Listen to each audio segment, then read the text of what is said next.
know about the trade mission. We are part of the Ministry of Economy. There are 45 trade missions around the world. And the idea is to help local businesses to connect, facilitate, and engage with Israeli companies, technologies, investments, R&D. We're doing so by, first of all, working one-on-one with local companies here, helping them to find specific technologies that they're looking for. We're also doing some roadshow, taking companies to Israel. Thank God now it's physically, but also virtually to see relevant companies. We also have like shows and conferences like this. But basically what you need to know is that we are the gateway for the Israeli innovation. And we're working with everyone in Israel, and our job basically to help you to connect to the relevant technologies and companies. Now, as you know, Israel is a very vibrant ecosystem and technology, and in all sectors we see a growing demand and growing capabilities. And I think there are a few things that came with the corona that were good, and one of them is that we don't need to travel too much and we have the Zoom things, but also that all the demand for digital skills and digital services grew up exponentially. And we see in Israel at the moment, just to give you a sense, there are almost 100 companies that are considered as unicorn companies, with more than $1 billion valuation. Now, obviously, some of them are, it's kind of a hype, and probably not all the companies will be at the same valuation, but still, it's something that shows the potential of the Israeli technology startups and companies. And most of those companies will want to come to South Africa and to work here, work in the continent, and this is what we see the potential for that. This day today will be focused on retail. We know that in South Africa, the numbers are still slow, but as I call it, you can be half pregnant.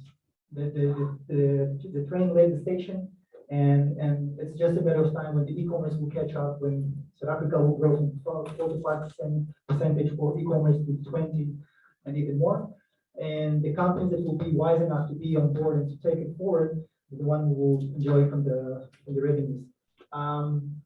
So just a little bit about logistics. We have the first part will be a discussion that we have here on the line with Kino and Dov, who's the CEO for Nielsen Innovate, and we'll give you in a moment. And after that, we'll have a short break. Then we'll have presenting of 6 Israeli companies, startups looking for partners, want to work here in South Africa.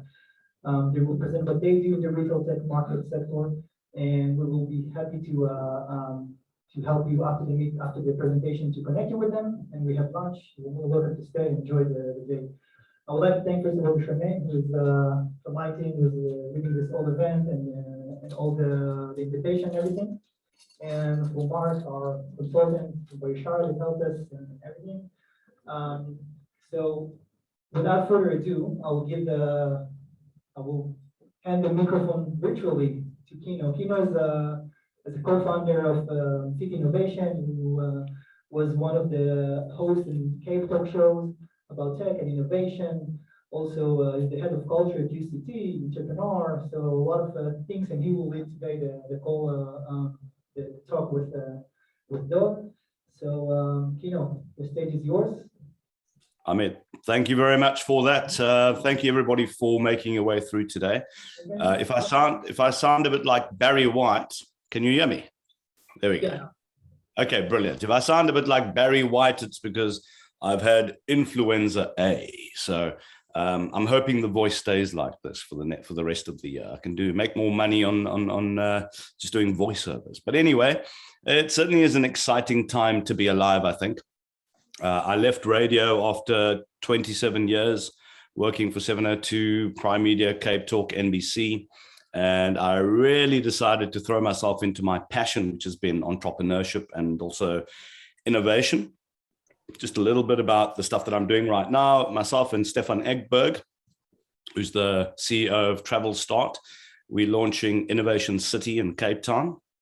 We launched officially in Q1, And that's in partnership with Epicenter Stockholm. And the whole idea there is to get people to move out of their little corners where we all innovate. We know that there's no co-creation and innovation in a lot of parts of the world, right?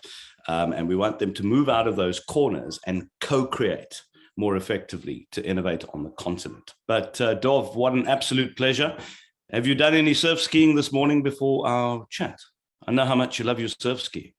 I had planned to, but I had a late night on a deal that IT, but didn't make it. Love it. But an absolute pleasure having you and seeing you again and being able to have this particular chat. But I think first things first, to set the scene, tell us a little bit about Nielsen Innovate. I mean, what is your core purpose? Sure. Hi, everyone.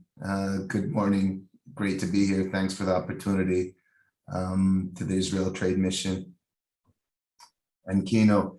We are a early stage fund and incubator. We're one of 13 incubators that are licensed by the Innovation Authority of Israel. So Israel has a thriving tech ecosystem that is based on a pretty wide foundation and drivers that actually is creating it. So it's everything from the universities to the army background technology to the fact that Israel itself has always been a startup, or basically Israel itself is a startup, therefore driving a lot of the way we think and operate. The fact that we're basically geopolitically surrounded by people that unfortunately, we can't just drive over, and we always had to think about exporting, and the fact that there's not tremendous amount of natural resources. So we were always thinking with our mind and building technology. And one of these drivers has been the support that the Israeli government has been providing over the years to the ecosystem in form of financing. So Israeli VCs have actually started in the 80s with support of the Israeli government and funds coming in from that to basically guarantee money that they would invest. And over the years, it morphed into developing all kinds of programs, supporting young entrepreneurs in a garage with ideation and market research, all the way up to multinationals. And one of the programs is an incubator program. And so we run an incubator where we invest predominantly in 4 verticals, which I'll touch on in a second. Our main investor is the global market research companies Nielsen and Nielsen IQ. Up to about a year ago, there was one company, but they split. One is focused mainly on media measurement and understanding behavior of consumers that interact with all forms of media, right? Television, advertising, films, games, etc. And that's Nielsen.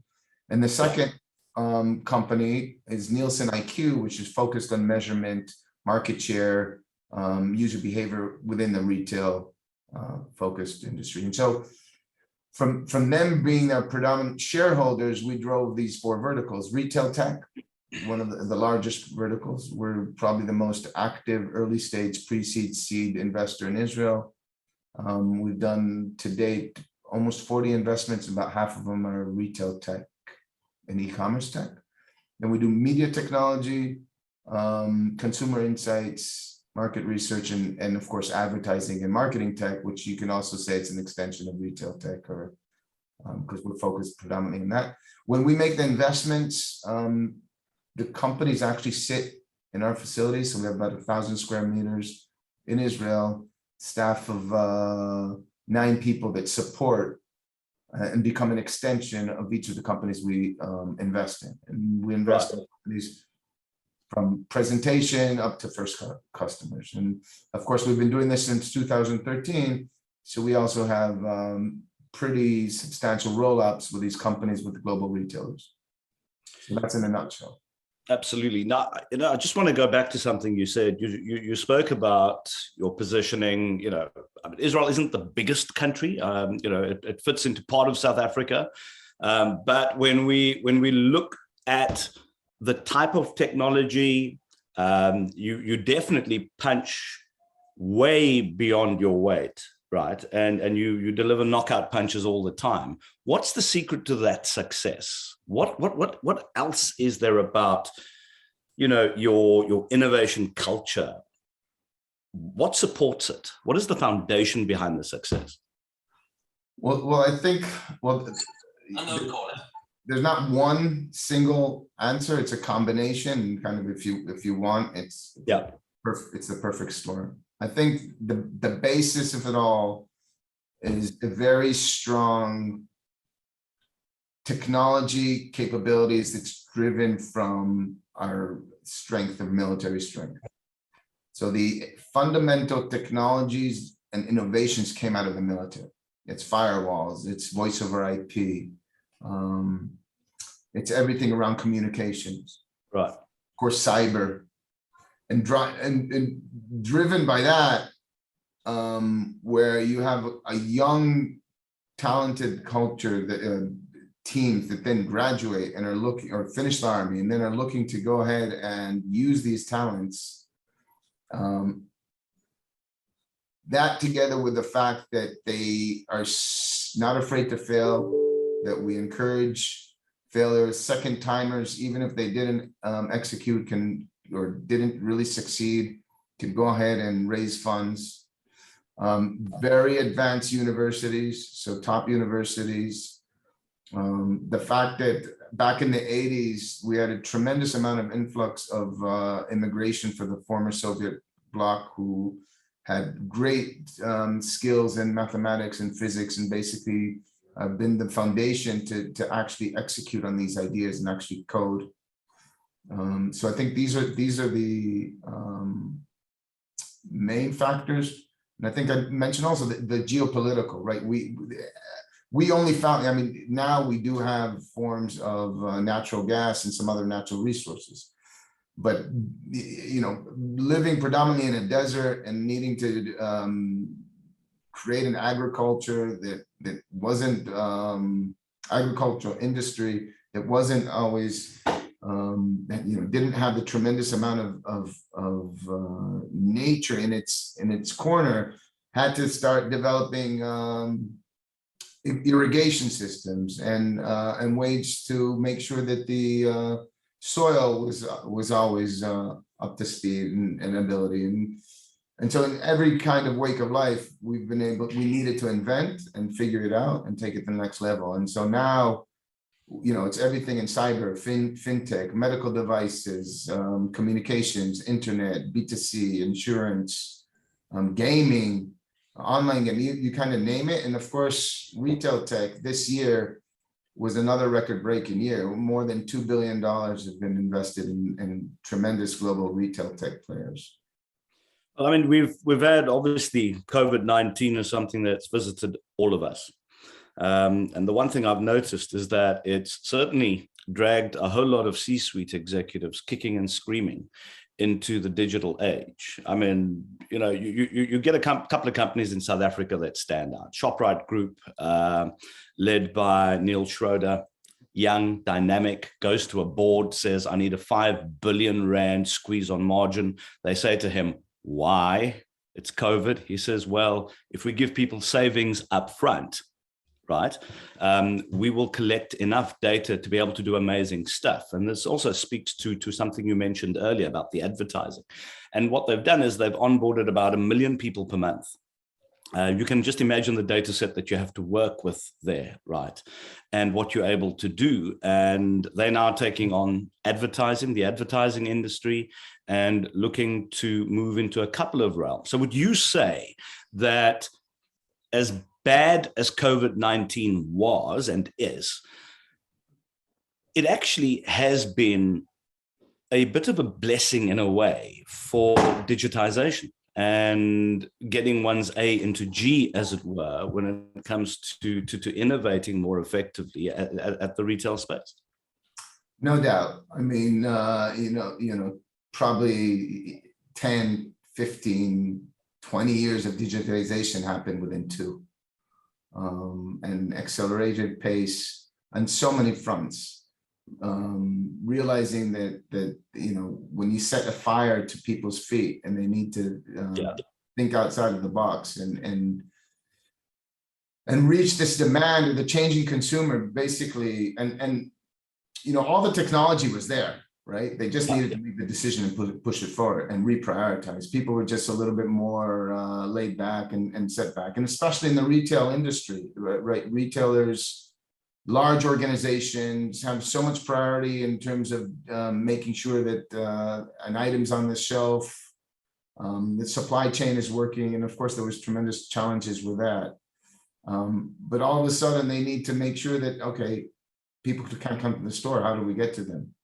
How do we fuse like the retail or the physical and the digital, and basically created this figtail acronym or new form of doing business. Everything now is fusing the physical and the retail. And screens are probably the biggest driver. And when I'm talking about screens, I'm talking about everything from the mobile screen and the fact that you have a computer and a screen in your pocket, all the way up to physical screens in the retail environment that can communicate, and you can actually control from your mobile device and personalize. One of the startups you're going to actually meet later today is a company of ours by the name of Parsempo that's actually doing exactly that, enabling this digitalization of retail experience and fusing it together. Another great example of these types of companies is all the companies that are doing frictionless checkout. Everything from like the Amazon Go approach, from you just walk in to checkout to actually smart carts with screens on the cart and using computer vision to do this and drive it forward.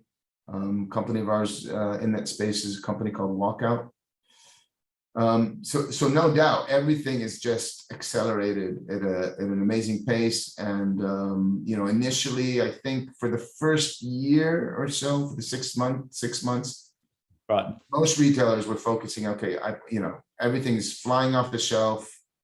How do I make sure my supply chain is in order as much as possible? How do I make sure that on the shelf exists? How do I deliver to the customer? How do I enable them to pick it up and make it contactless as much as possible? But then what happened, globally, and I understand in South Africa, it's a little bit different in terms of adoption of e-commerce, in terms of growth versus other places of the world.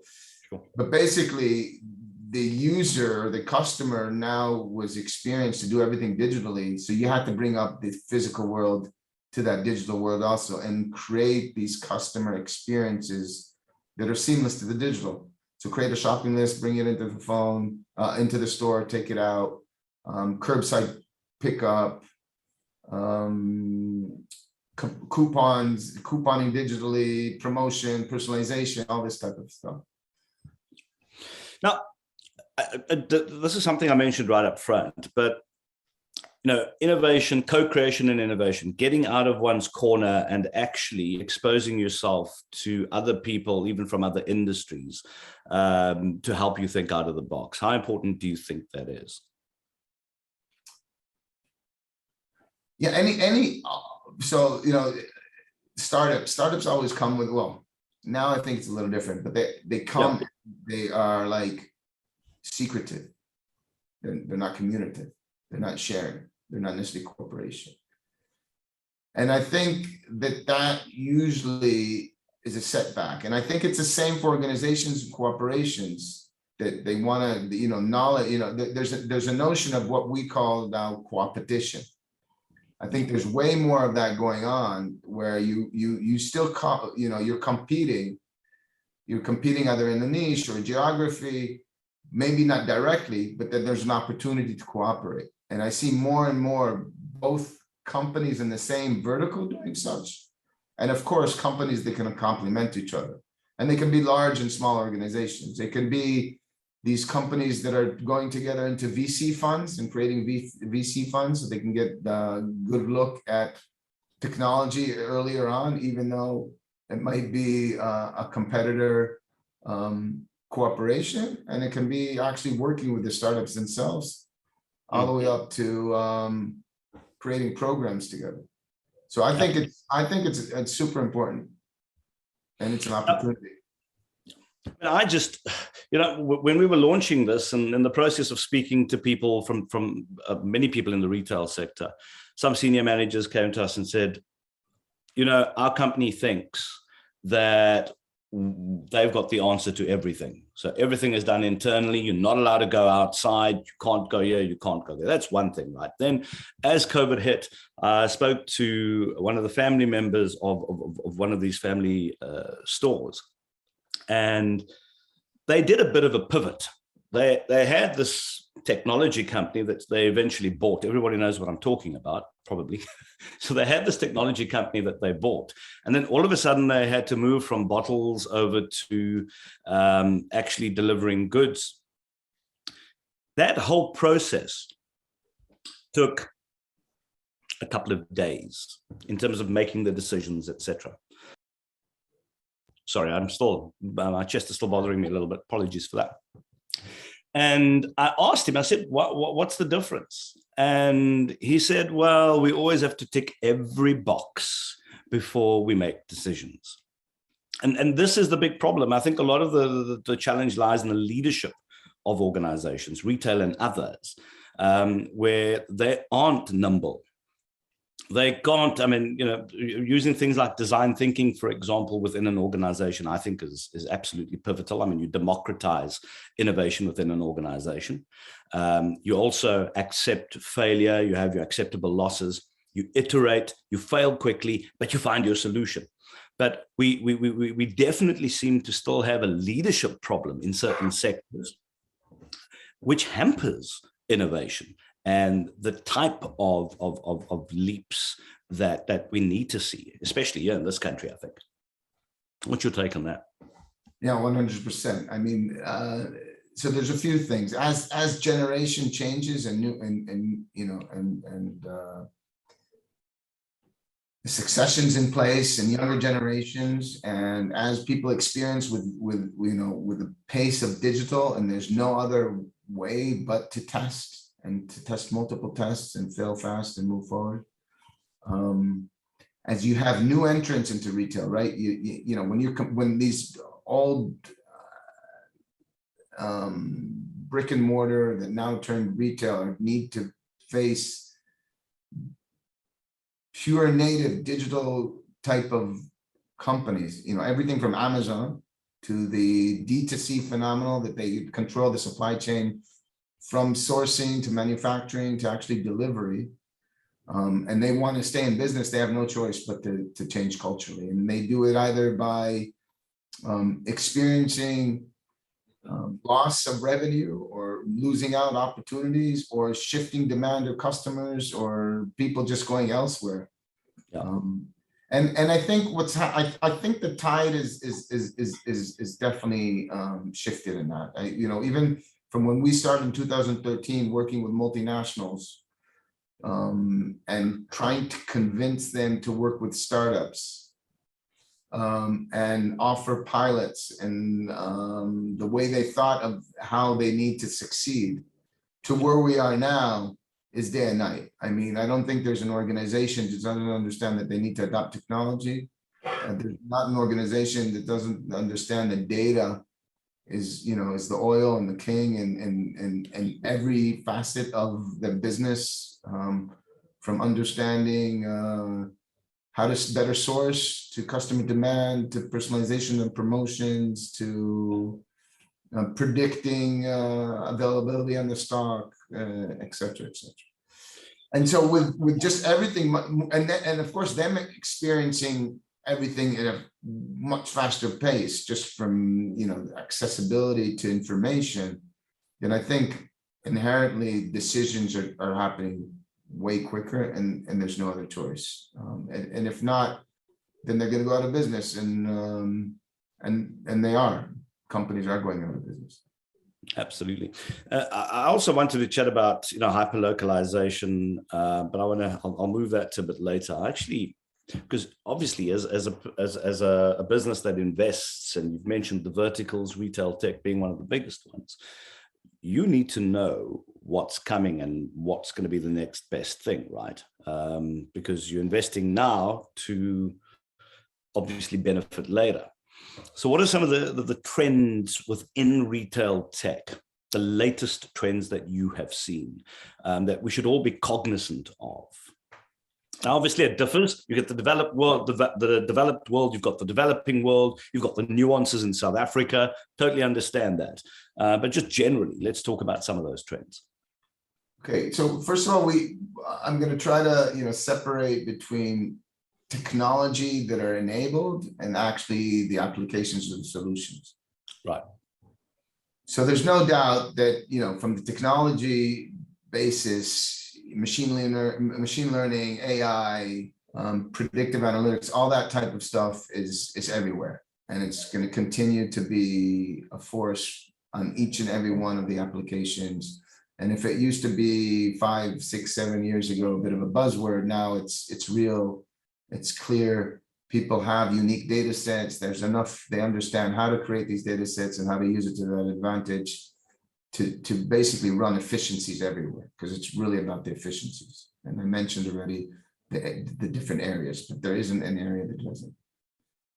The second one is computer vision. Computer vision is everywhere. It's from in-store execution, companies like Trax, companies like R12bn, understanding what's on the shelf, what's out of stock, how the promotion looks like. It could be employees using mobile phones. It could be robots in stores with cameras, and it can be even drones flying in retail while the store is shut and doing stock change. Of course, talking about drones and computer vision and delivery.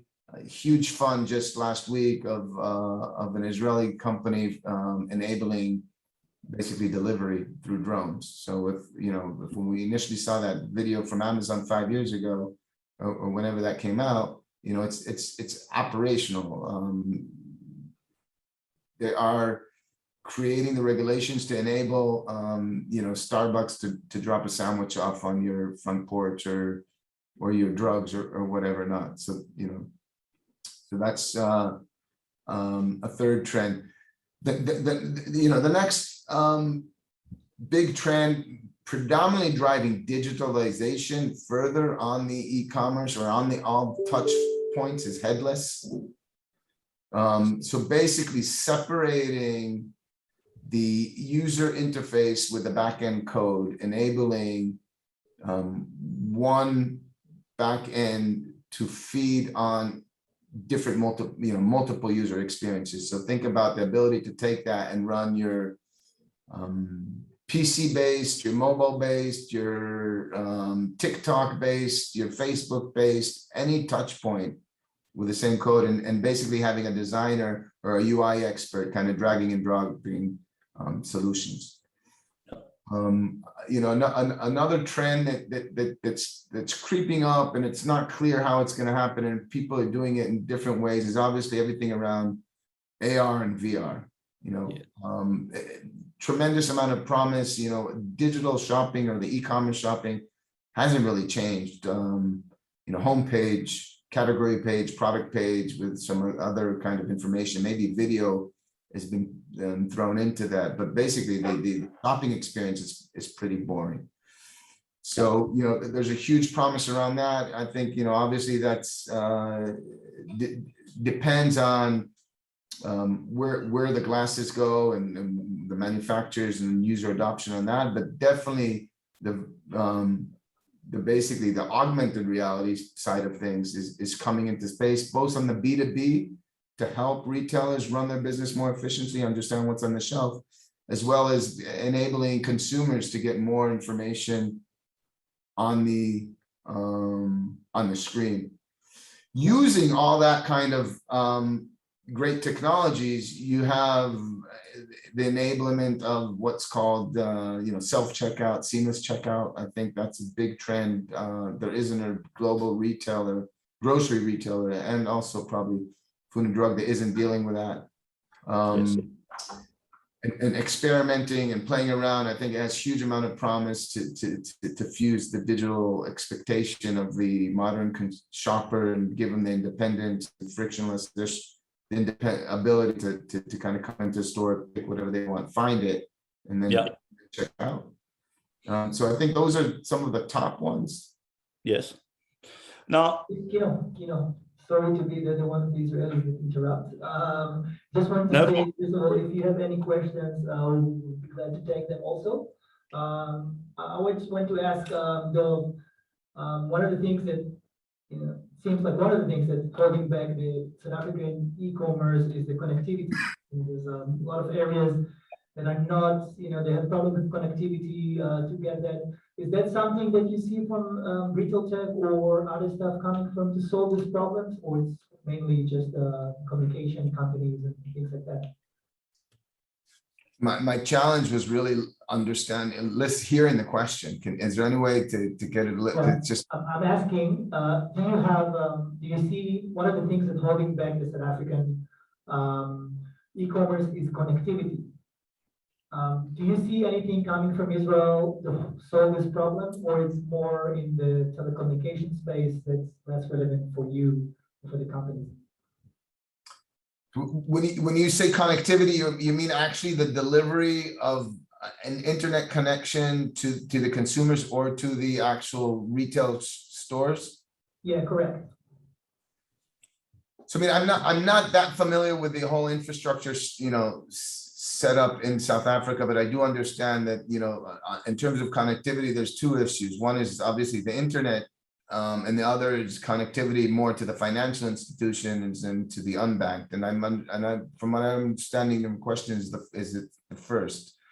So I mean, I don't know where 5G is standing in deployment. I don't know in terms of cell phones. So in most of the developing worlds, SIM cards and basically cell towers has usually been the solution to drive connectivity. But I'm not a communication expert, so I wouldn't be able to answer that much more than that in terms of giving you insights on that one. Okay, thank you. Anyone else? any questions? Continue, Kim. There we go. You'll make a good radio host, by the way, Amit. I'm working on it. You should give it a go sometime. Anyway, we talk about adoption, right? And I ask all these questions because we spend a lot of time talking about technology and what technology does. But if we want people to adopt technology, we need to make them feel comfortable with the technology, for starters. So especially if you, for example, a tech business and you understand, you're doing sentiment analysis and you totally understand what syntactic parsing is and all that sort of stuff. You go into the boardroom and you do your presentation, and all these fancy words come out. This is a big part of the problem. We end up throwing our own little personal dictionaries that make us feel great because we feel comfortable in that space at the people that we're supposed to be deploying into or we try to pitch to. I find that to be a big challenge. The understanding of human beings is absolutely essential as well. You can have an ML system deployed into an organization, but if you don't take into account the human dynamics of that particular organization, that ML, no matter how good it is, can fail, because essentially, when you talk about artificial intelligence, these are human computer systems in real terms, wouldn't you say? Yeah, no, great point. My background, so I'm an industrial engineer by profession, system engineer. The number one challenge has always been, how do you educate? How do you make sure that they use? How do they make sure what's the benefit? And designing and implementing systems that will drive and make the tasks at hand much more user friendly is always key. So I think there's two areas or two challenges with what you are talking about. One is the educational challenge to the actual decision makers, because for the longest time, the mumbo jumbo of machine learning and AI and how does that work and what that means. And I think one of the other things that had tremendous impact on COVID is the democratization of learning and the accessibility of information.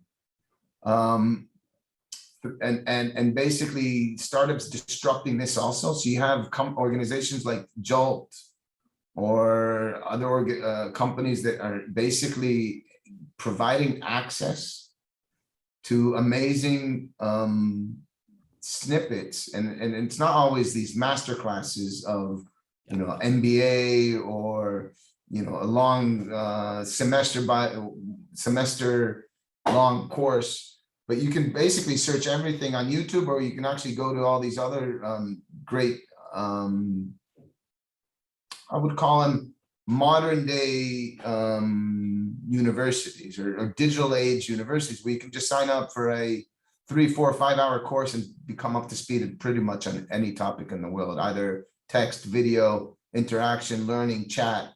And we're seeing, you know, great traction by executives and all the type of staff and organizations.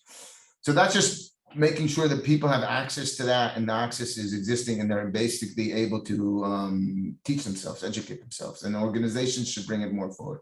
The second thing is accessing the applications once they're delivered. And I think what's happened now, everybody's designing mobile first. Everybody's trying to design it so it's user friendly. You have another company that's presenting today. I think they're called Story, that's talking about task management and digitalization of the entire worker force, and bringing a mobile first type of application that will enable, that will provide this, and basically deploy AI and machine learning on the back end when they're bringing the insights. But on the front end, they'll just receive the right task at the right time to make sure that they're driving their work more efficiently and bringing results to the company. So I think that, you know, it's basically making it seamless is what's key. Absolutely. And also making people understand that, you know, if you're going to try and solve a problem with AI, it needs to be an AI type problem that can be solved. You can't just throw AI at everything, right? Your data needs to be right. It's got to be annotated properly. If it's not annotated properly, Yes. Crap in, crap out at the end of the day, isn't it? 100%. So, you know, no doubt, you need to make sure that that the problem is AI solvable, and it's not just a statistical problem, and the data that you have is a data set that, you know, continuing being updated and make sense, and like you said, clean. I'm very keen. I'm very keen, Dov, to find out where some people in the room actually are. So, Amit, if we can go to you, if that's possible, right? And if you can choose me a victim or two. I just want to understand who we have in the room, because we're having this lovely conversation between myself and Dov, but I want to know where people in South Africa are at the moment on this particular journey of retail and digitization and innovation. Okay, so we have a combination here of retail companies, IT, integrators, resellers. Anyone wants to give a comment? There's a guy with the red shirt behind you. He's looking down. So I thought maybe we should choose him. Sorry about that. I would do this when I'm in the room as well. So just introduce yourself, who you're with, and just tell us about your journey at the moment. Well, good morning, everybody. Very good morning to you. My name is Ruth, and I was invited to the seminar this morning, and I'm actually here independently. I'm actually a paralegal in law. Okay. Paralegal, yes, and I actually love helping the community and the lay person. And yes, I'm also qualified in sport, and there are many other gifts and talents that I have, which I love to actually work with people, and I love giving. So this is very new to me, and I'm learning something new today, especially when it comes to computers, and rather than actually going out and meeting people and working with people, as you're saying, it's becoming more focused on the digital age. And as I say, I don't know everything, and I'm still learning. So Okay. it's such a wonderful opportunity to be here today. But once again, I'm an independent paralegal in law, and I was invited to this today. And thank you very much. Thank you. And Again, to learn, we can all learn from this today. Can we not, ladies and gentlemen? Thank you Okay. very much. And the one thing I want to say to you, and Dov, maybe help me out here, is that, I mean, you were talking about helping people. You seem to be a very empathetic person, right? Caring about what's happening on the ground. No digital is going to be successful if we don't have people who've got those, what they call soft skills, right? Everything has to land with people in mind. Just because we can use algorithms that can get a computer to perform human tasks to a degree doesn't mean that the empathetic side of understanding human beings and the context within which they operate is not important. Dov? Yeah, 100%. I mean, you know, first and foremost, retail is about people, and it's about keeping them at the center of every one of the experiences that you're driving. And people, not only your shoppers, I mean, retail is tremendous operation. Yes. And, you know, and labor is, you know, another thing that happened in COVID, labor has become even more of a challenge for all kinds of reasons, predominantly financial, but also health-wise. And so when you know, and so everything's becoming super complex. I think people are becoming are wanting more of a sense of belonging. So a sense of belonging, sense of community, sense of purpose, and it you know, both as a place to work at, as a place, an organization that you want to support by, you know, shopping and giving them your business. So empathy, moral compass, being on the right side of things is key, and I think will drive, you know, the best business results also if you're in that. Without a doubt. Sorry, you had something to say? Sorry. Yes, this is very, very vitally important. I think that we must not stop and it's very important, as you said, yes, I have empathy. I'm very passionate and care about human beings and people and the community. And I think it's very important that even in retail, that we do not forget to have, it's very, the interpersonal relationship skills with people is so vitally important that we must not forget that we need each other, and we're there to help each other and to encourage one another, whether it's be in retail or what, any section or any individual, any business in any section. It's very, very important. Okay. Perfect. I'm gonna ask you to hand over the mic. There's a gentleman who's had his hand up. Thank you so much for your contribution, by the way. I hope you weren't just stretching. You've got the mic now, so just introduce yourself. Who are you with, and what's your comment? My name is Mark Gibbon. Many of you know me with my Shara. And Darwin and Kino, just building on what Ruth has said, and also what Dov has been saying. I tend to think that, you know, we can use technology such as AI, IoT, blockchain, etc. in the retail space in South Africa. But similar to what you guys and Ruth have said, how do we sort of blend the technology and the people aspect? Because I think in South Africa, it's maybe not as high tech as say in Israel, but we can definitely make use of technology in a strategic manner. And you know, for me, I think there's all this exciting technology out there. Again, and you know, I've seen it. I've worked with it in retail tech, and the big question, you know, I was furiously taking notes, and Dov said something like 2 minutes ago based on what Bruce said, which is first and foremost, retail is about people. And that's the bit I'd really like to get your input on. How do we blend the technology and the people aspect into a winning formula? If you want to message me privately and not get anyone else, that's also good. Perfect. Okay, Dov. I mean, I personally would say the way you get that right, and I've been a big fan of it, has been design thinking. Right. If you use design thinking within your organization, and once again, everybody goes, oh, what is design thinking? I mean, a couple of basic principles around it. It's about understanding the problem that you're trying to solve. Then what you do is you move in and you actually observe what's happening on the ground. how do people actually interact with your product? What are their key, you look at the key touch points, right? And just gather stories. I think storytelling is important here as well. You gather those stories. You then go back, and what you do is you ask yourself, what do these stories actually mean? And you end up reframing your problem statement up front. You then move to ideating, prototyping, and just iterating at the end of the day until you get something right and you can deploy it. And what I love about it is the fact that it is empathetic in nature. Dov?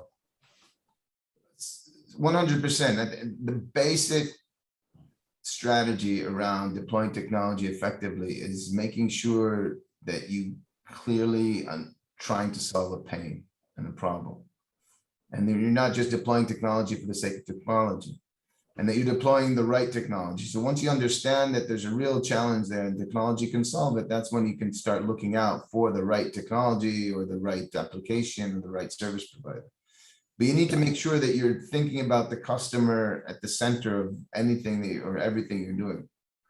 And now, you know, the thing is, technology is everywhere. So even without knowing it, that there isn't anything that you're doing that isn't enabled with technology somehow, some state or form, right? It's most basic. Everything from taking the bus, if you don't have a car, to the taxi, to the moped, to your electric bike, to actually how the vegetables are grown, or understanding what type of irrigation. So there's everywhere, in every shape and form, and everything that we're doing today, there's technology. So I think inherently we're already there. The question is how to do it most effectively, and then it's always around the customer and the problem you're trying to solve. You know, I think we need to recap and in order to move to the next part. So, you know, if you can have each one of you last some recap of what we discussed here and what do you see for the future. You're on mute. You're on mute. mute. Yeah. Keanu, you're on mute. Well, technologically challenged, obviously. I was trying to hide a cough earlier, but anyway. I mean, Amit's basically just asking us to in essence, based on everything we said, you know, what would the key take home be? I think the key take home is the fact that on the technology side, the digital experience is definitely coming into the physical experience and that fusion. Yeah. The user experience is always at the center. And when I say user and customer experience, you need to think about customers in the broadest sense. So it's the customers being the employees of the organization, all the way up to the suppliers, down to the actually, of course, shoppers. So you want to make sure that you are thinking about their challenges and their problems, and then looking for the technology that can most effectively solve those challenges. And you know, so that's on that front. The other encouragement would be, if you are not already working with startups, that you really should start. And you know, you might need to define what a startup is. You know, you need to make sure that they already have something that they can actually drive value to your organization, or in the very near future, they can drive value, and that they're solving that problem. You're not just working with a startup for the sake of startups.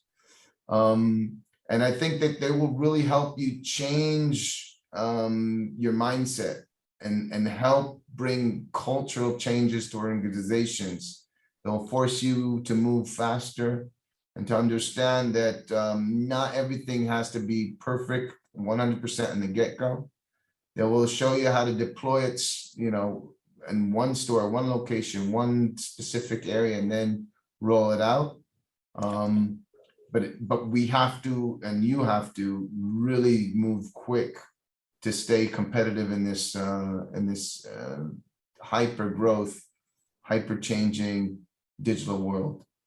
Absolutely. Well, I think that's where we're going to leave it, Amit. And then from a selfish point of view, Dov, I hope that at Innovation City we're able to have a chat with you at Nielsen Innovate, of course, to see how one can work together across the ocean, as it were. So it's been a wonderful chat. Loved your insights. Thank you very much for your time. Thank you. Thank you very much, Kino, and thank you very much, Doug, for your time. Thank you. We appreciate it, and hope that you will feel better. Now we're going to have a short break.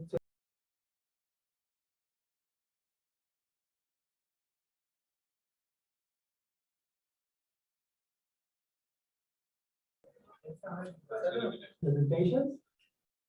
The stage is yours. Sure. All right.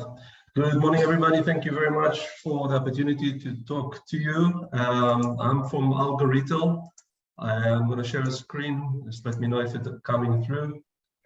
Algo Retail is a firm that deals with the optimization of the fast-consuming moving goods in the retail sector.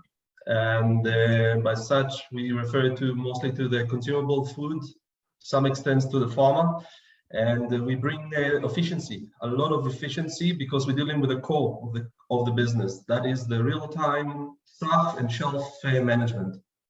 So the first thing is the people. To us, it's critical because that's what it's all about. The business, the people that comes from Algo Retail do represent the retail industry. We are in Israel, of course.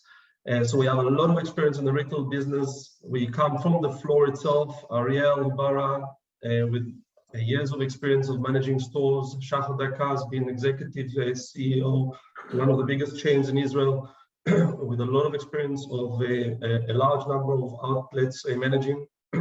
And Josh, which has been many years in the business of software development. So we definitely bring something very different from the typical landscaping of the IT software development in Israel, and that's come from the actual understanding of the challenges of the business. And because of that, obviously, Algo Retail was born. So what kind of challenges are we looking at? As I said, we are dealing with the core. On-shelf availability, the OSA as we call it, and equal to that is the working efficiencies. Clearly, that is an international issue that's happening across and in South Africa. Product returns, that's more cost-related, operational cost-related, and last but not least is your waste. And we definitely look at sustainability, and that to us is a major contribution to us. That we're talking about fresh produce, a reduction of the waste. What are the key challenges, or what are the key causes, sorry, for those challenges? We're literally looking at what we believe is number one, is the disconnection of real-time data between the shelf stocker, and the supplier. There's literally no system that's able to do that today in that sector, in the fast-consuming goods of the retail. Slow planogram is one of the problem, because that's effectively when sales happen. It's happening on the shelf, and the planogram available today are literally dealing with design and not in real time. And the last but not least, of course, the manager needs capability in real time to manage productivity on the staff, improve their performances, and so on. Right, what is our unique proposition therefore? We are all about AI, machine learning technology, and we have the concept called the golden triangle linked to our logo, which is effectively the connection between shelf stockers, suppliers, and the shelf. And we have measurable value in KPIs. This is our logo, and this is how we connect all of the dots. But the important bits to take from that is that we don't bring changes as such, because we connect to existing system, the ERP, your warehouse system, the point of sale, your cash machines, your catalog, of course, and planogram if there is. And by doing that, we're creating a real-time flow management tool. We add value, we don't change, and we're limiting the risks of the business. Okay, typical stores have those type of systems. Production on the product catalogs and inventory management. You have all those various systems. This is just to show you our understanding, of course, of the industry, point of sales and the like. Sell forecast and automating stock orders are function that done internally by the retailers themselves. A lot to do with the manual, semi-automated systems. Planogram is the one that's used in some cases in the big retailers. and then your staff that is literally managed manually. What do we bring? We bring a product called the Relogram, or the active Relogram and task management. And I'll explain what it is. It sits in the same architecture. And effectively, the first point of change is here, where we either interface with existing planogram or we introduce our own Relogram and bringing up that component. And then thereafter, the auto task, basically managing stuff in real time, what they need to do, how to place the products, and how to engage with the back stores to ensure that those products are placed in the right time, in the right place. All right, this is all in the cloud-based interfacing, as I said, and we can exist with any system that is available today in the market. We have other products as well that can deal with optimizing sales and by forecasting the sales and optimizing the supply chain. And there we're doing quite a remarkable work with our clients here, and changing a lot of what has been the standard so far. That's our app. It's sitting in the mobile. It's a mobile device, either smartphones or tablet, and effectively talk to the cloud.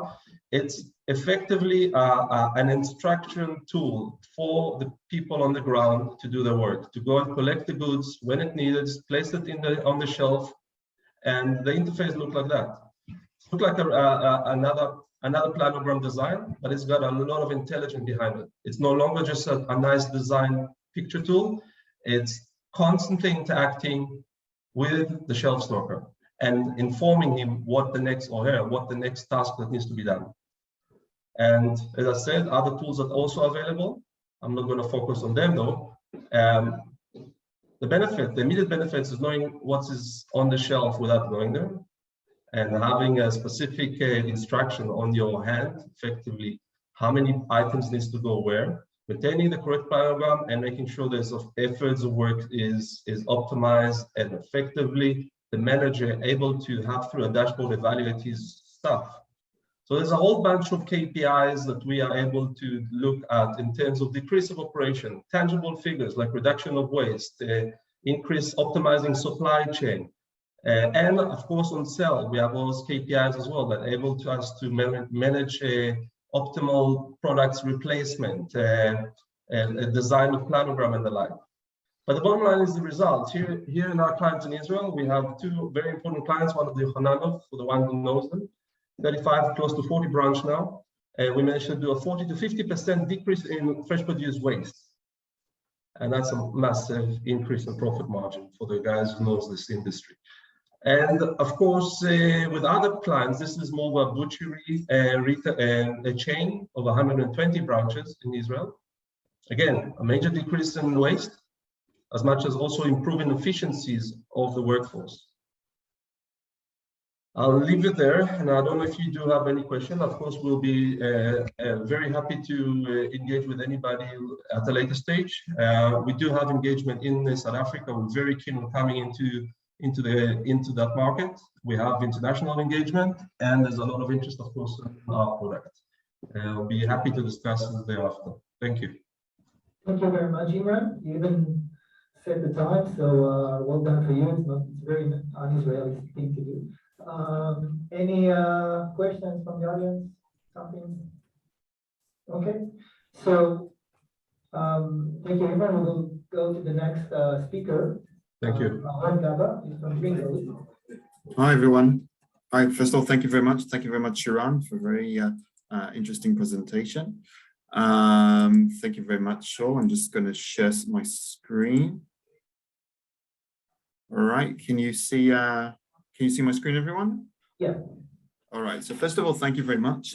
My name is Aaron, and I'm with Bringos, heading up business development. So a bit about us and what we do. So Bringos, we are an intelligent delivery and distribution management system. We deal with supply chain and logistics. Our system is focused on a number of industries, a number of them being retail and CPG. We've got 4 locations globally. Israel is the HQ and R&D. Got another location in the US, and we've got in Brazil, we've got in Latin America, soon to be also in London, and also in the GCC. So I'm going to tell you a bit about a story of, I think that everyone is pretty much aware of really the changing landscape really when it comes to logistics. So as we all know it pretty well, is that in terms of deliveries and distribution of products, things have really changed pretty rapidly over the past few years. Customers are really, expecting to receive their goods and services in a fast and seamless manner. But at the end of the day, really to provide such an experience for your customers, whether those are in the B2B or B2C domains, really prove to be easier said than done. Because at the end of the day, really, when you are, sending off, a large number of trucks and vehicles onto the road with a great magnitude also of goods, at the end of the day, it's very difficult to manage those drivers, to manage those goods. And there's so many constraints and challenges that really come to mind. So what Bringos has done is really has developed an end-to-end intelligent delivery and distribution management system that really is enabling any organization out there to control and manage the distribution operations, whether those take place in-house, meaning, whether that organization has an in-house fleet. And that's, for example, what we're doing with over 75% of the grocery market in Israel. Or they would wish to connect with any kind of a third-party gig delivery vendor, such as agreements that we have with Uber and some other gig providers in the US and in Latin America and other places. And the way that we operate, and I think this tells a pretty good story, this chart they can see on the screen is really more or less the lay of the land. So the far left really resembles what we call demand generators. So these are basically core business systems that would be in place of our clients, and they create what we call a really transaction. And the transaction is the request to move a good from point A to point B according to very specific time slot. That kind of transaction could be generated either from an e-commerce system. So for example, we are fully integrated with systems like WooCommerce and Shopify and others. That could be over a POS system. So for example, we have some partnerships with Square and some other partners, or that could be over an ERP system such as SAP. We take all of that data, then we inject it into the Bringos platform. You have to see in the middle, we start running that data, we run it through our dozens of our own proprietary models. We're doing real-time matching. We're finding who's the most suitable driver, what's the most suitable vehicle, what is the most suitable time slot and schedule. We're doing real-time consolidation of the route. We're doing automated dispatch. We're sending those drivers off on the way. We're doing route optimization. We're doing dynamic routing, rerouting. We're doing reverse logistics. We are doing risk management in terms of, is the driver going to be late for his pickup, or is he going to be late in terms of his drop-off? We're doing billing and pricing and cash collection. We're changing routes. We're swapping routes in real time. We're doing tracking and monitoring of those drivers in real time. We also have a customer-centric portal as well and focus. And of course, we send everything to what we call elastic logistics infrastructure. That mouthful basically means that we're enabling organizations out there, as I mentioned, to control and manage either an in-house fleet, okay, or a third-party dedicated logistics company, or crowdsourced platforms such as Uber, DoorDash, and others. And of course, we do the tracking and tracing to the endpoint, which can be a business or consumer. So really, in terms of our mission at the end of the day, so really when you're looking at the grocery space and specific at retail, the different systems that have been in place, but these are really, it's what we call really a siloed environment. There's a multitude of systems, and what we're really providing is one single access point for the entire organization to control and manage all the distribution operations. We're really able to tie in between all of the various stakeholders across the entire process, and really also enabling them to, at the end of the day, to really scale the business. So really, customers of ours can be organizations that have anything between a few thousand deliveries a month to many millions. So for example, that could be the largest pharmacy chain in the Western Hemisphere. That could be the largest DIY furniture retail in the world. It could be one of the largest CPG companies in the world. So these are very different organizations. Well, the most common denominator that they have at the end of the day is really moving goods from between point A to point B, whether those are businesses or customers. So without further ado, I'm happy to open the floor up to any questions that you might have. Thank you, Alan. Any questions? Okay, no takers. Yeah, so thank you very much. Thank you. We'll go to the third speaker, the company. So the company is Hotelio. We have Ronit Meyer, which is the CEO and co-founder. It's nice to see also women on the stage. Hi, can everybody hear me?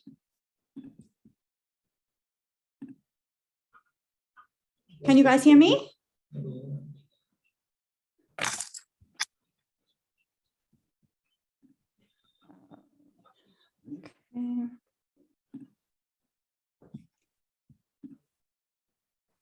Can you guys hear me?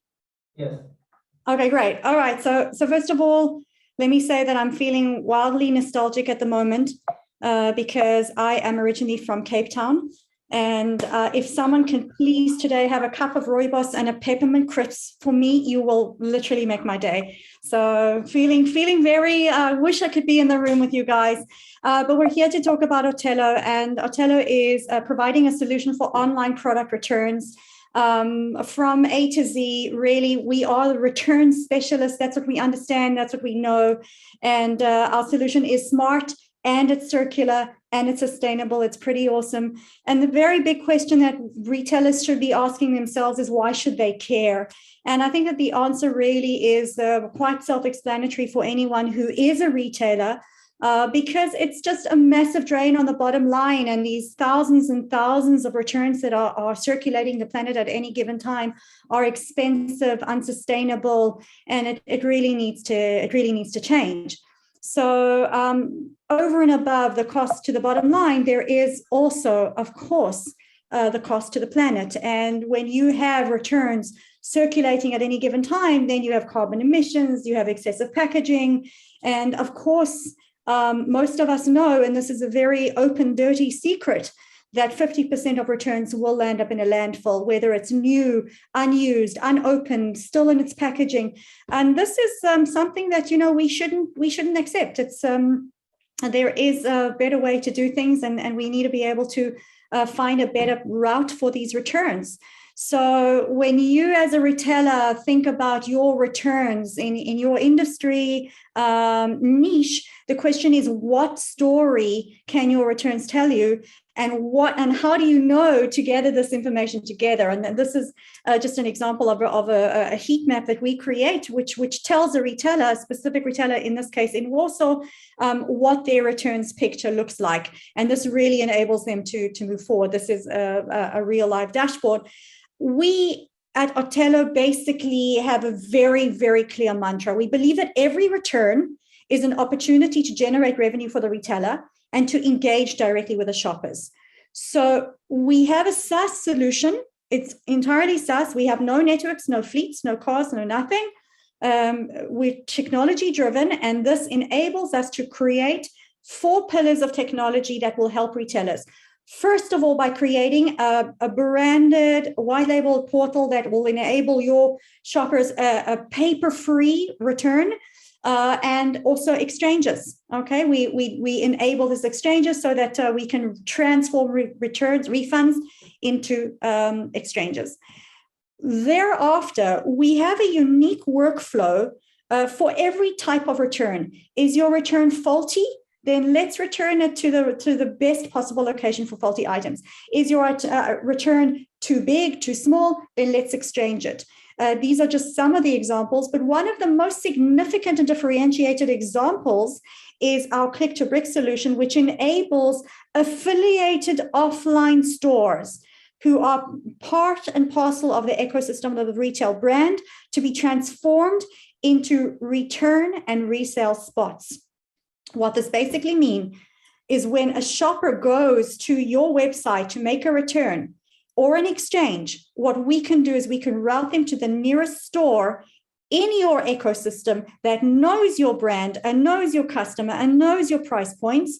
And the shopper will be encouraged to return this item into the store, where it will be inspected with our technology and added to a consignment inventory and then enabled to resell. So essentially, we are disrupting the reverse logistics in its entirety and enabling a click-to-brick workflow, which will save money and make customers incredibly happy because they can get a same-day refund. We also track and monitor the returns. So no matter where you are in the world, and we saw that dashboard from Poland, you know where your returns are, but more than that, you know who returned it, when they returned it, what the reason is for return.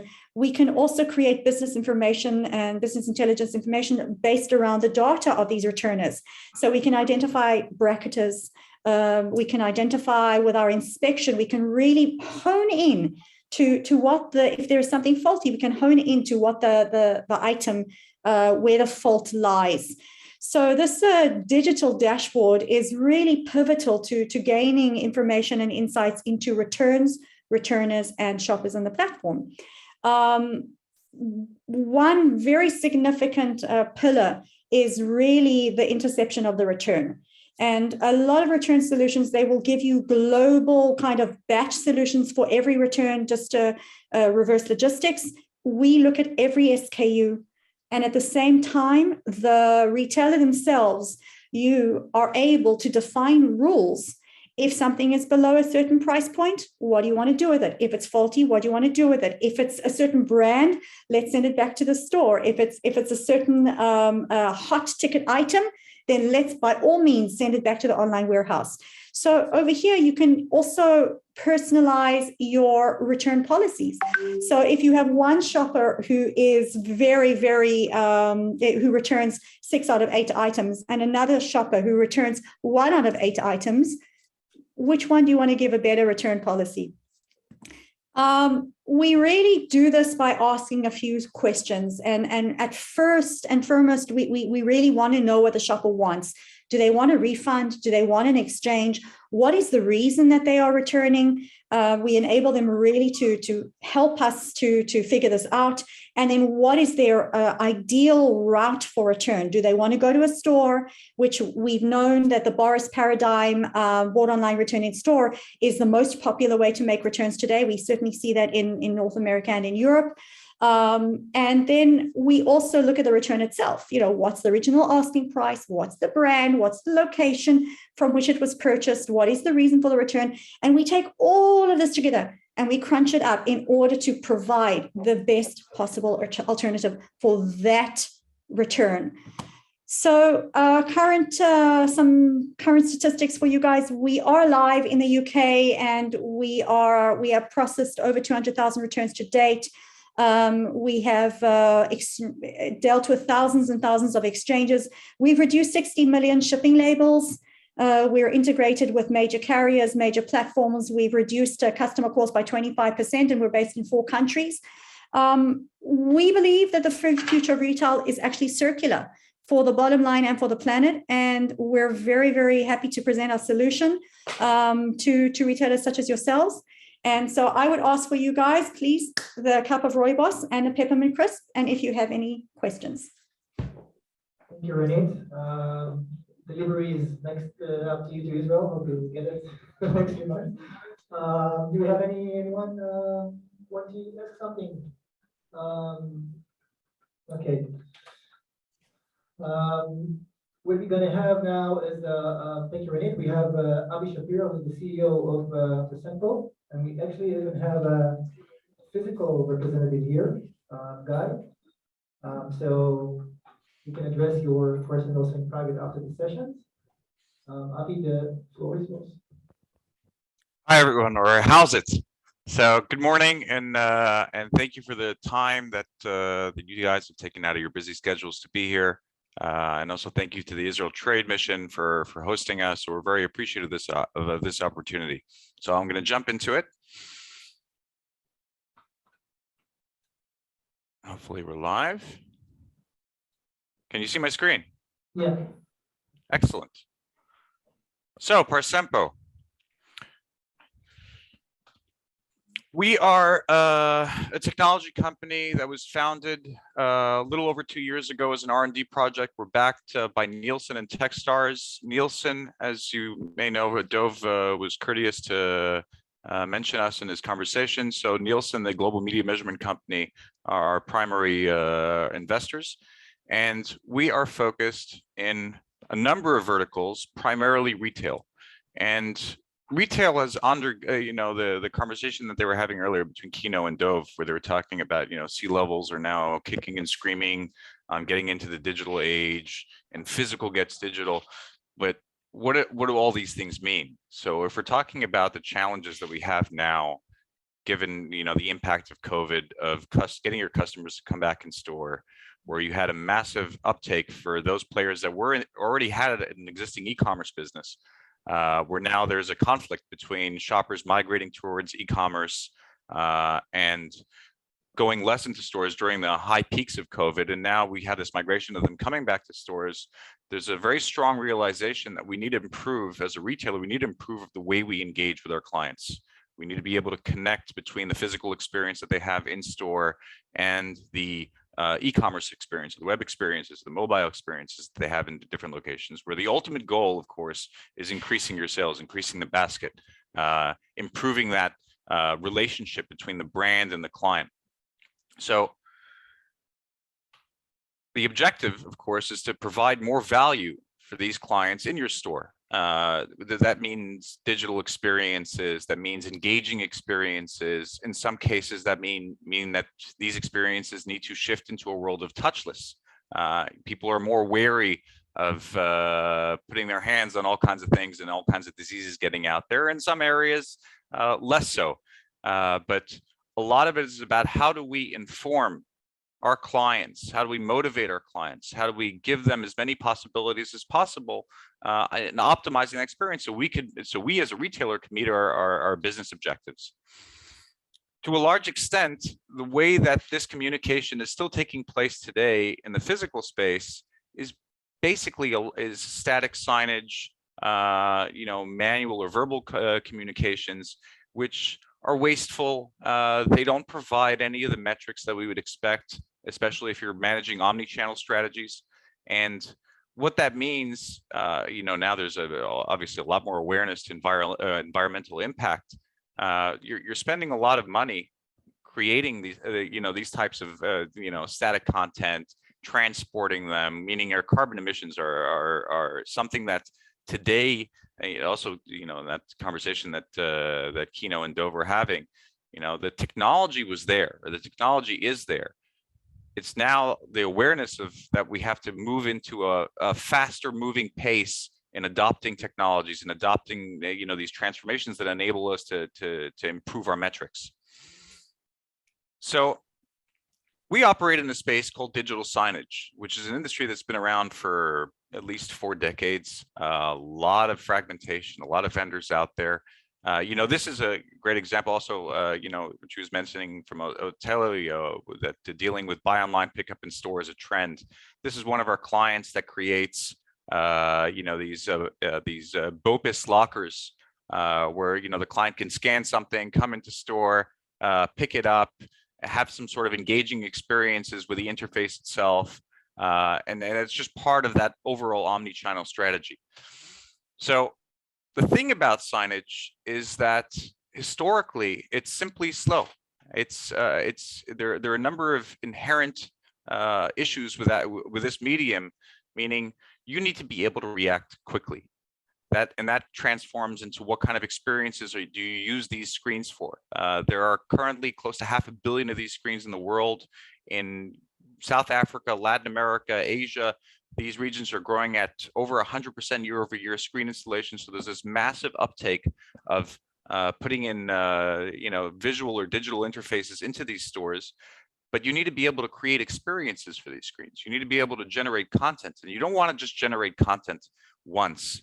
If you're now Black Friday is right around the corner, and Christmas, these are high season sales events, and you want to be able to act fast, and the industry simply isn't there. And what happens is you see many retailers or other verticals that have implemented signage strategies, which end up with the same experiences that just keep on going on and on, just because the production of those experiences is too cumbersome. They also involve multiple intermediaries, which make the cost of ownership on these types of investments something that over time just doesn't become worth it. And there's no point in investing in this medium just to look innovative. It has to tie in to your overall strategies. And there's another advantage to this medium, which is the whole world of trade. Many of types of brands or locations use these screens also to be able to generate an alternative revenue stream. So if I am a chain of supermarkets and I want Coca-Cola or any of the big brands or P&G to pay me to promote their products in store, that's a whole value chain, which is super complicated. And given all those types of environments and examples, there's a there's a bigger problem around that. And if you think about this medium as this digital interface that's in the physical world, this interface today is lacking of data. And this is a big problem, because if you want to tie in this digital asset into your overall omni-channel strategies and your marketing strategies and the way you communicate or engage with your clients, if you don't know what they're doing, then it's pointless. And if you look at this from, let's say, an online perspective, I'm assuming that most of you operate websites or e-commerce operations. All these, and obviously the startups that have presented before me and after me, talk about the AI and the machine learning and big data sets, and all that is very important. But you need to do that, you need to have the data. So imagine that you didn't have any information on your website. You didn't know how many visitors you had, how many people clicked on the conversion funnels all the way to shopping carts. If you remove that data, your medium becomes useless. And this today is almost a useless medium. So what we do is we are a SaaS solution that powers any screen, whether it's a digital shelf strip in a supermarket all the way up to an 80-foot billboard across a number of different sectors, which basically transforms these screens into much more intelligent devices and consolidates the entire value chain that's associated with operating them. This is a high-level snapshot of our solution. Basically, we don't care what screen you have or what experience you want to use it for, whether it's self-service checkout, whether it's in-store marketing or advertising, whether it's augmented reality, fitting room experiences. These are all screens for us. And what we have is we have patent technology that leverages the sensory surroundings in order to create first-party data. We have unique data sets that tell you pure location analytics, what's going on in your store, how are your shoppers engaging, what are they doing in a completely anonymous environment. We're GDPR and CCPA compliant. And you as a retail owner are able to manage your assets yourself. You're able to respond in real time based on information. And that information also, the AI aspects of our solution allow us to automate that and allow us to save you considerable amounts of time. And it opens up a new channel, what we call over here per sample launch, which is if you are a type of business that is interested in some sort of trade arrangement with the brands that are featured in your locations, then that entire process can be fully automated, creating an alternative revenue stream. And we have live user cases, which I don't think we'll have the time in this conversation to go through, but we've already proven that this can create a new stream of revenue for the retailers. We're live. The future that we're talking about is happening right now. We've added some information to this deck to show you exactly our level of activity. We are live right now. These are all live examples from South Africa.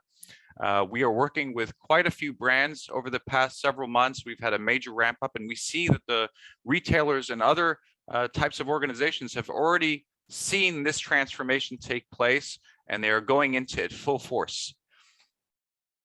This is a testimonial. I'm sure some of you may be familiar with Massmart. So the chief digital innovation, the chief digital officer of Macro. They've been running our solution. We're now scaling out through their network. It's all about the data. It's all about their ability to create these experiences and act quickly. As they mentioned before, we have people. We have a local office. We have people in the room. Guy and Warren, if you're there, then just raise your hand so everyone knows who you are. And this is just a quick sample of the data that we're able to produce, which allows you to really know what's going on. We can tell you exactly what the trends are. We understand what the shopper demographics are. We understand the shopping behaviors and patterns and engagement with the different types of experiences. And the purpose of this real-time data is it enables you to deliver the right experience to the right person at the right time and place without your involvement. And that's huge. And this transformation is only going to keep on moving forward, and there's so many different possibilities, but it's an exciting time to be part of this. So in a nutshell, we're open for business. We've already been working in the South African market for almost a year now, and it's very easy to get started with us. It's a free trial. It's very easy to see the value immediately. And if obviously happy for you to explore interest with our local team and follow up with everyone. I'm obviously personally also available to follow up with anyone. So we're looking forward to it. Thank you. Thank you, Avi. Thank you. I think we do have a question this time from the audience. Great. Thank you very much for the presentation. And I was very interested to see that you had linked the signage to phones, mobile phones. And sometimes I can't, sorry, I couldn't hear you. That we link signage Can to? you hear me? Can you just repeat your question? Okay, and I think sometimes signage in Africa, it's, you know, you're trying to get to a mass market very cheaply and you know, you just stick up a printed sign, right? And I think in terms of the value of this product, mobile, every single consumer in Africa has a mobile. They might not have a smartphone, all right?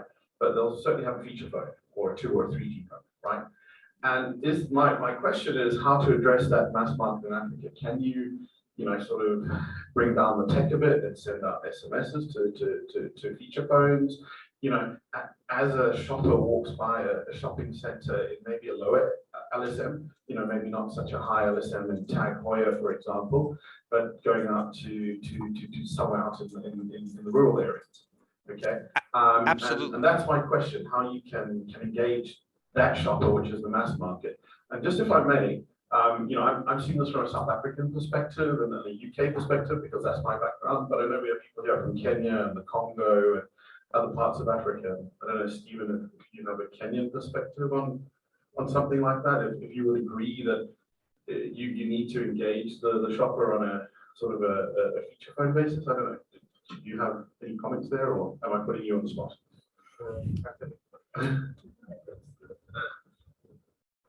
Thank you. My name is Stephen from Nairobi. The question I wanted to ask is a bit different. What he's asking, is there a way, my background is telecommunication, how can we integrate or how can we create a platform where the brands that you already have, the enterprises that you already have can interact, customers can interact with the brands from their phones, what we are calling the rich communication, the RCS of this kind of platform, or the chatbots, whereby now the enterprises that you shared on the screen that you're currently working with, the customers can be able to interact with them from their phones. Those are excellent questions. Anything else? We're just getting warmed up. Wonderful. Well, I'm happy to engage. So those are excellent points, and that's exactly part of the strategy. You know, that's part of this omni-channel world. Basically, you're looking at multiple digital touch points across a customer's journey, and when they go through those digital touch points, the way that they engage with them changes across markets. But basically, you really have in the physical world, you have these two mediums. You have the mobile device. You know, you leave your home, your head is parked into that, and then, you know, as you go through various experiences, you know, they talk about digital signage or digital out of home as a medium that there is no ad blocking because, you know, it's, you know, there's no fraud, there's no any of that. But it's really a synergy between both. And the concept around integration and around these platforms is that you can provide experiences. Sometimes these screens are passive, that have no direct engagement by the client, at least not physically, meaning it's not a touch screen. Sometimes they are touch screens. And in all these environments, as a solution, as a holistic solution, you have to provide an environment where the user can interact with that screen using his mobile device and have a complementary experience or a mirroring experience that they can continue with. Now you have different devices, of course, right? You have, you know, smartphones, or you may need to engage with using text messages. Within the confines of privacy, almost everything is possible. You have certain organizations where you have loyalty programs or membership programs which allow you to tie back that data and provide that additional level of communication. You have one of the interesting things about COVID, and I think they also mentioned this earlier, was that it accelerated digital adoption by 2 decades. A good example, you know, in Israel they have you know, this they launched these campaigns for public transportation that you could scan a QR code with your phone in order to receive this type of some form of engagement or some sort of form of information or activation.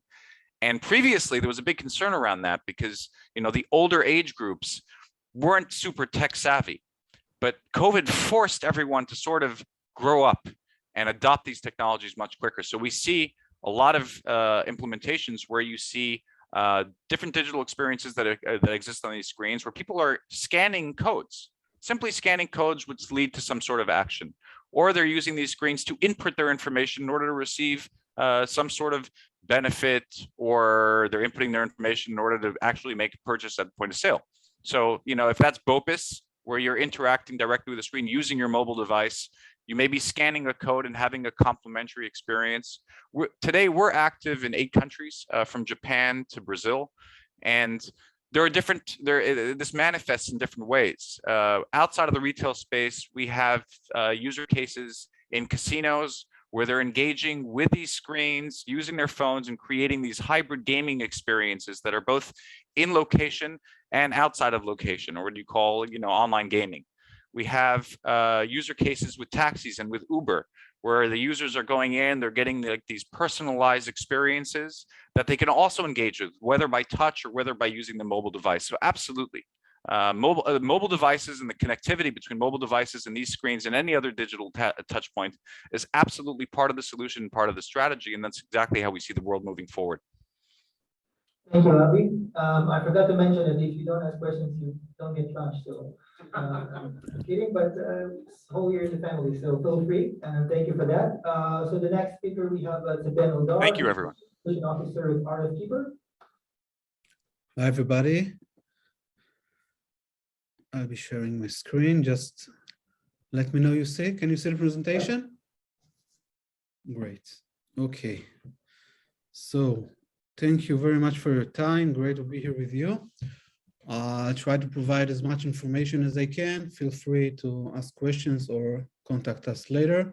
So I'm Ben. I'm Chief Solutions at RFkeeper.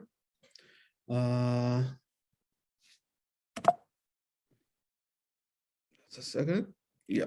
So RFkeeper, we're data-driven. That's a big issue. Data-driven supply chain and inventory management platform. What we're actually doing is we're allowing our customers with a better management visibility throughout their entire supply chain operations.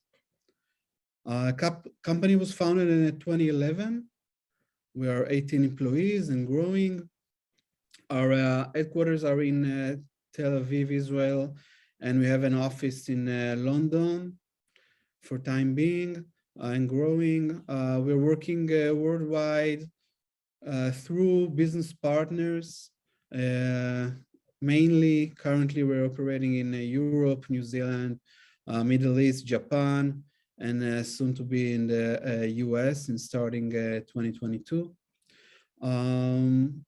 Well, actually, we have a software platform, software as a service, cloud-based, and we are fully infrastructure agnostic, meaning we can work with different types of technologies to fulfill our service. Actually, it can be RFID, can be QR, BLE, barcode, NFC.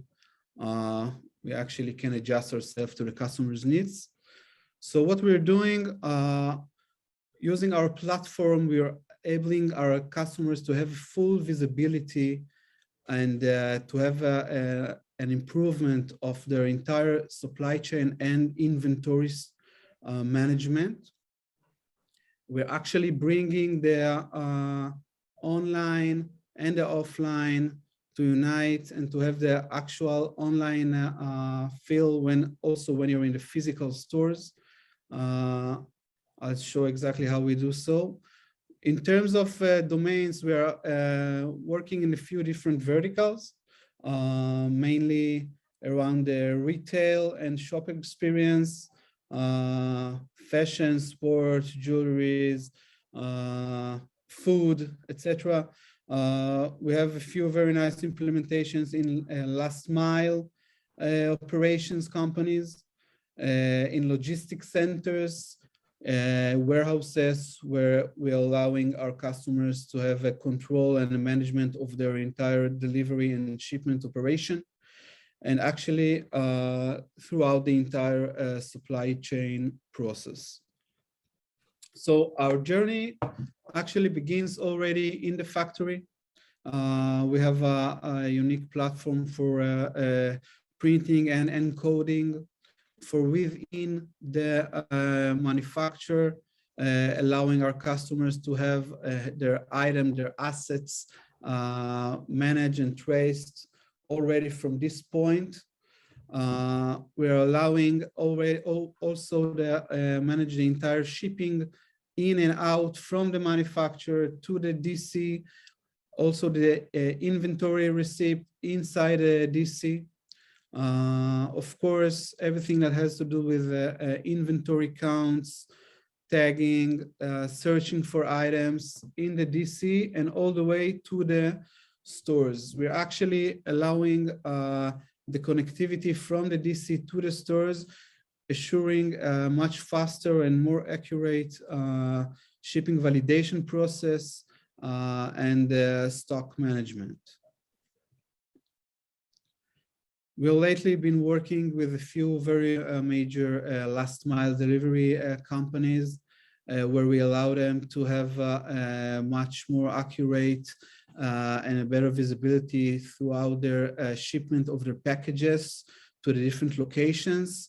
And especially within the last mile companies, this is a huge issue now as the online orders are booming, and we're allowing them visibility throughout the entire process of their shipments. If we touch the in-store experience, so we also provide our customers with the ability to have a very often ordinary stock takings, even daily, very smart, very quick and accurate, allowing them to highly increase their stock accuracy in the store. And we're also providing lots of data for the use from, it can be from smart feeding rooms, digital signage solutions, self-checkouts. Some of them are integrated within, embedded within our software. Some of them are integrated with a third party, of course. And at the end of the day, we're able to provide our customers with lots of data of anything that happened to their items, to their products within the store, which allows them to get lots of benefits, of course. So our platform has a mobile application and a desktop dashboard. Both of them are operating in real time, providing all the data in place, real time, both in the store and throughout the dashboard for the headquarters or the management, allowing all the information to be presented there in real time. We are providing, of course, lots of analytics and reports, allowing our customers to get their data in the way that they would like to see it and be able to get managerial insights accordingly, of course. In terms of numbers, so we can see with our customers an uplift of 2 to 7% in yearly sales. Stock saving increases by 12%. Of course, the shrinkage reduces, and we highly increase our shipping validation and our inventory accuracy. Among our customers, you can find brands such as Marks & Spencer, ASOS, JCB, Only4Men, Desigual, Wet2B, Intersport, and many more. As I said, we're currently operating globally throughout business partners, which help us grow up. And this is about us. If you have any questions, please feel free. Thank you for your time. Thank you, Ben. Is there any questions? Okay. So we're moving to our last presentation. Sorry. There was a question, sorry. Ben, you will share with us for a second? Yeah, of course. Hi, I just saw with interest one of the brands there was JCB. Could you just explain how you would work with JCB? I'm assuming JCB is sort of earth moving equipment. Definitely. JCB is a heavy gear manufacturer, one of the biggest in the world. And they are selling heavy gear and spare parts for heavy gears. So what we're doing actually in JCB, we're working already from their production line, from the assembly line. We're allowing them, using our platform, to monitor all the activities within the production line, making sure that all the parts that should participate in the assembly line actually there and the right ones. From there, we are managing all the shipments, all the goods going out of JCB's logistics center throughout their warehouse, all the way to their different suppliers globally, meaning that every package, every item leaving JCB towards their customers or suppliers is being monitored and managed with our asset management dashboard, and we can present them. We actually present them for each item exactly all the way it's been doing, exactly when it was created, when it left the warehouse, what's the destination, when it was received on the other hand with the supplier, and when the pallet is returned back empty to JCB's warehouse. So actually provide them the entire journey of each item leaving their warehouse. Thank you. Does this answer a question? I'll be happy to provide Yes, more. yes, thank you. Yeah, thanks. Anyone else? Okay, so thanks again, Ben. Thank you. And we're moving to the last but not least, the company story. We have Asaf Shapiro, who's the CEO and the co-founder. Asaf, with us. Just bear in mind that you're the last one between presentations and lunch. Can you hear me, please? Yeah. Okay, thank you. First of all, it's not my best days. I have a fever after like 15 years that I never had a fever, but I'm okay. Not COVID, but let me do my best. So first of all, thank you very much for this opportunity. I was listening from the start. I love retail tech. I like this industry.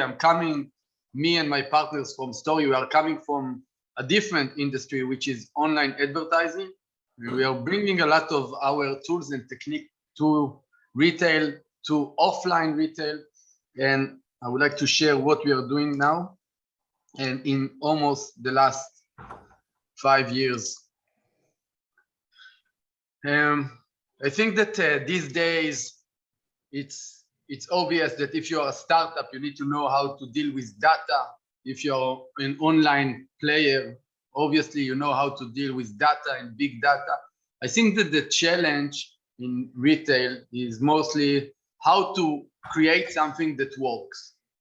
And I love listening to you at the start talking about the DNA of people. We need to find products that actually working together with people. And this is actually the story of Story. What we did is learning and try to understand why things are not working well in retail offline. And I'm talking about operation, and I'm talking about knowledge of sales associated in the stores, and I'm talking about the fact that the sign that is talking about Black Friday wasn't placed at the right place in all the stores across the chain, because people are responsible for those tasks.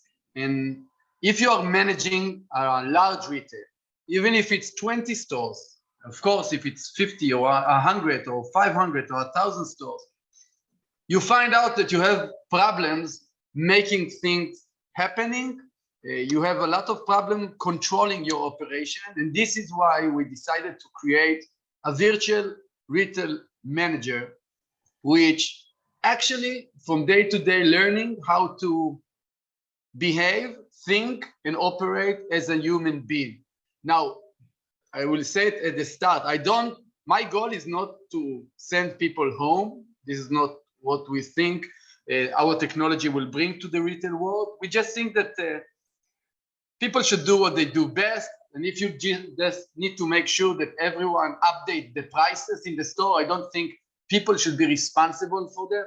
Even for training employees, I don't think people should go over and check the results of the quizzes or even make sure which items should be on the mannequins or outside of the window. So we are 27 people now. We are backed with the giant Signet Jewelries, which is the biggest jewelry company in the US. Also with a big center, which is one of the biggest real estate companies in a retail area. We have several of very strong and very innovative angel investors. We are sitting in Tel Aviv. We are operating mostly in Tel Aviv, but actually in the last 6 months also in Italy and Portugal. This is how we see it works. We think that there are a lot of things that people should not do. We see and we prove every day that there are a lot of things that the machine can do better. An example that I like to give, a lot of time it doesn't sounds so awkward, but remember that before Uber, there used to be a taxi station with a call center. Uber, of course, it's a different business, but the basic is that as a customer, I need a taxi. I make a call, the taxi is coming and collecting me. In the past, it was a call center asking who's available in the city center, and today the algorithm is the manager of this operation. If there is a delay, the algorithm will let the customer know that there is a 2-minute delay. The call center could never reach to those levels. And when we look at retail and we look at chain stores, we see that once you allow the manager to do what they do best, like hiring the best people, thinking about what to do with the data. Analyzing data is not something that you should put in the head of your deck, because every startup today is dealing with data. This is obvious. The question is how you make it possible. So what is Story? Story is a platform. It's actually an algorithm. In order for it to work, we just use simple methods of task management, but we integrated our task management with data, and we allow the retail to implement his DNA inside the platform. For example, and I will start from the bottom, every chain store that I met so far has the first task every day, which is morning checklist. Every store should go over a checklist, making sure that they open the air conditioner and the windows are clean. This is a very simple, basic task. No one in the world has any understanding about who completed the task, yes or no. Why? Because there are some more important things to deal with. And this is a simple task, but when we are talking about identifying items that are not working well, or creating a planogram, or deciding which items I should move from one store to another, you find out that there are a lot of people using Excels. And yes, there are SAP and Intel and a lot of crazy machines allowing managers to observe data and insights, but someone needs to take this data and make sure someone is doing something with it. So this is Story. I give you some example of what we are doing. First of all, and this is how we started, we create planograms according to the retail DNA.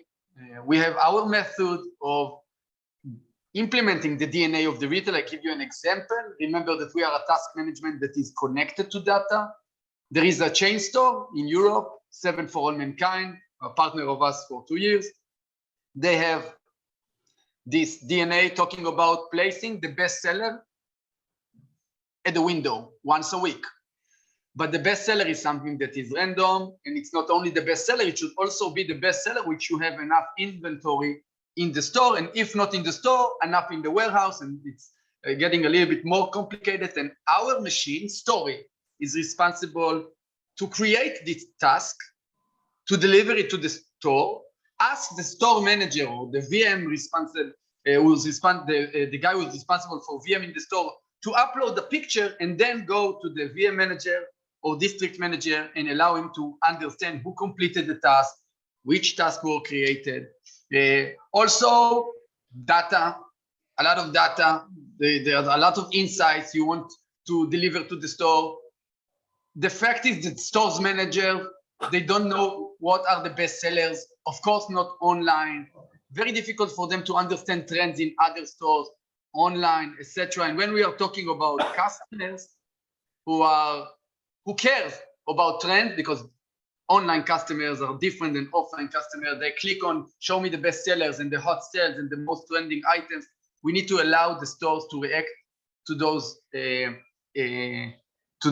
requests of the customers. And above everything, above the analytics, and it's smart analytics, we have the dashboard, which allows in real time to understand exactly how many tasks were created automatically by the machine, who are the best stores, who are those stores who are not doing their job on the right way according to the DNA of the retail. And when I started, I talked about people. We try to understand people. When we upload the VM task, we estimate from the beginning which stores are not going to complete the tasks, because there are people who don't like to do VM tasks. There are people who really interested in look on their own reports once they get a notification that someone on the headquarters just go over their statistics from the beginning of the month. So what store is actually doing is analyzing the behavior of the customer, and is trying to find the right way to communicate with the people in the stores, drive them to success. Remember that in the end of the day, especially the COVID time, we learn how to work remotely. That means that in the end of the day, the store manager or the teams in the store used to get a text message or a PDF with guidelines, etc. The machine can do it in a better way, and it's working well. If I have 1 more minute, I would like to show a video, if it's okay. Yeah, the 1 last minute. Okay, thank you. To overcome the current health crisis, Israeli retailers are leveraging new technologies to get their store chains back on track, recovering from the COVID-19 lockdown disruptions. With current social distancing restrictions, budget cuts, and the need to recover as quickly as possible, retail brands must innovate. A good example of an emerging technology that optimizes retail operations is the one developed by MyStory, a promising 4-year-old startup. The company developed an automated task management tool designed explicitly for retail chains to act like a virtual district manager. With this cutting-edge technology, previously accessible only by industry giants like Walmart or Zara, retailers can manage their stores remotely through a data-driven platform. But what made it possible for an algorithm to take control of the retail operations? MyStory's algorithm succeeded by mimicking the work of retail managers, such as district and visual merchandise managers. Through an easy integration with the brand's data sources, the platform autonomously detects, forecasts, and alerts on events that impact revenues on a store level. It empowers the HQ to set the I just want to say that the Retail Hub is a hub in Israel that is doing a great job with startups, and they chose us and they helped us create this video a year ago during the COVID. And I will be happy to answer any question if you have. Thank you, Asaf. Anyone want to comment, ask something? Yeah.